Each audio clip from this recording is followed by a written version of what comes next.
This is my audience.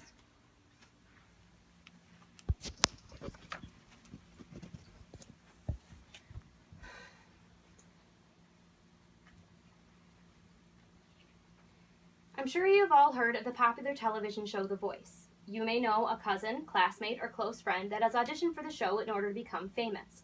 But I'm sure you've never thought about the potential harms that could come of becoming rich and famous. According to an article written by reporter Mahida Jananan on June 11th, posted on Vanity Fair's website, on Friday, June 10th, popular singing artist Christina Grimmie died while signing autographs following her concert. An article written that following day on the cable news network's website added that the former contestant of The Voice was specifically targeted at her concert. What this can show us is that whether you are a famous singer or just a patron at an event, anyone is at risk for a sudden attack. I'm sure many of you have gone to crowded places like this one Grimmie was targeted at. While there, it seems that the safety is the last thing on your mind. However, even at these seemingly safe events, it is possible for anything to go awry. Ever since I was younger, I've been a fan of places such as Disney World, Six Flags, local fairs, and concert for my favorite singers. In light of more recent events like this shooting or the mass murder at the Pulse, I have started to research what type of security methods many popular venues put in place to ensure their guest safety. Today, I'm going to explain a short background of Christina Grimmie, the specific events that took place the day that she died, and what different venues in that area do in order to protect their guests. First, let's look at a short history of Christina Grimmie. A page written about the pop star on famousbirthdays.com says she was born in Marlin, New Jersey on March 12, 1994, and started signing and playing piano at age 10. According to a biography written for Grimmie on MTV.com, Grimmie launched her YouTube page in 2009 at age 15. On this page, Grimmie covered popular songs by Adele, Miley Cyrus, and Selena Gomez. From these covers, she was discovered by Selena Gomez's father, who then signed her as the manager. After the tour, Grimmie went on to place third on the 6th season of The Voice. The same MTV biography goes on to state that due to the fame from the show, Grimmie released a trio of singles, broke iTunes Electronic Top 5, and went on to tour with Rachel Platten. Now, even though it seems as though Christina was just breaking into the music industry, she had more fans than she could have ever imagined. Christina Grimmie went to her concert in Orlando, Florida on June 10th, not expecting anything out of the ordinary to happen.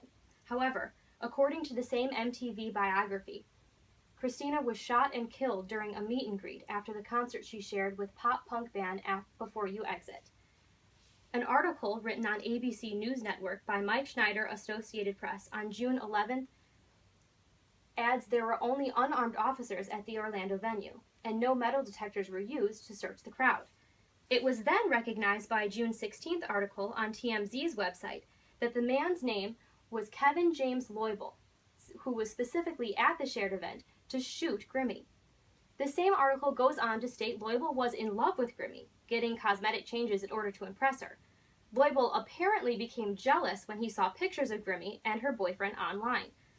The previously mentioned cable news network article states that after the man opened fire, Grimmie's brother then attacked the man to the ground, which then caused the man to shoot himself. What all of this shows us is that even though an artist or patron might be attending an event which doesn't seem to be all too popular, precautions are very important to ensure the safety of the event's visitors and headliners. Many large venues do in fact know the dangers of weapons at their location.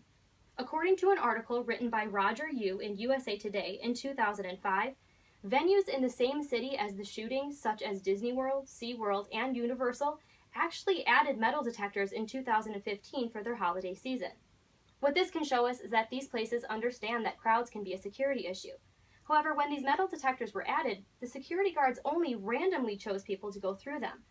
Along with these metal detectors, Disney World added small policy changes, like not selling toys that resemble weapons. Along with these places recognizing gun violence as an issue, gun violence is also recognized as a national health issue. An article in the American Journal of Public Health, dated 2016, stated 33,000 people died in 2014 alone from guns. Along with this, a different article stemming from the American Journal of Public Health says that 2004, 42% of Americans believed guns made their homes safer, and this number of people jumped to 63% in 2014. This shows how common it is for American citizens to want to own a gun, and possibly conceal and carry it into these main events. Large social gatherings are something that we as Americans thrive on. However, whether the event is in our own backyard or across the border, it is very difficult to understand exactly how safe we are, no matter what social standing we may have. Today, we have looked at the saddening case of Christina Grimmie and how a girl rising to fame ended in tragedy due to the lack of security she had around her. The Voice star was killed on June 10th by a man specifically attending her event to commit the murder. This is an example of a venue which did not feel it necessary to have a lot of security, unlike Disney World, Universal, and SeaWorld located in the same city. Even though gun violence is recognized as a national health issue, not all venues use this information to protect their visitors. I hope that you all have learned more about this tragic event, and will use this information to your advantage when traveling outside of your home. Thank you.